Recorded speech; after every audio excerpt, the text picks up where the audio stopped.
Kita beralih ke informasi lain, pemirsa. Siang tadi, sebuah gudang petasan terbakar di Jalan Sultan Abdullah, Kecamatan Talok, Makassar.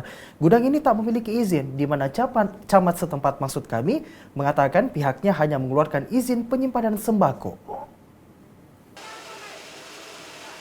Api kembali menghanguskan sebuah gudang penyimpanan barang di Jalan Sultan Abdullah, Kecamatan Talok, Kota Makassar, Rabu 28 Oktober 2015 sekitar pukul 13 siang.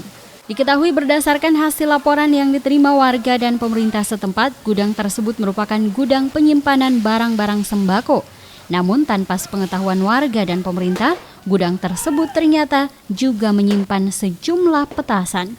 Pemerintah setempat mengaku hanya mengeluarkan izin penyimpanan barang sembako di tempat tersebut dan tidak pernah mengeluarkan izin terkait pengadaan barang yang dapat membahayakan publik seperti petasan tersebut.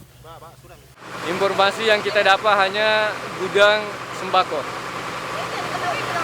Iya, tidak ada laporan, tidak ada izin yang keluar dari pemerintah terkait dengan perizinan penyimpanan kembang api.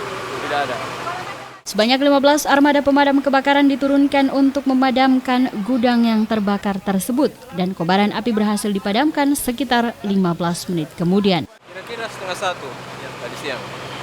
Jadi kita langsung luncurkan dari utara karena kebetulan di kantornya Pak Camat ini ada posko kami. Sehingga respon time-nya kita 15 menit itu bisa berada di tempat.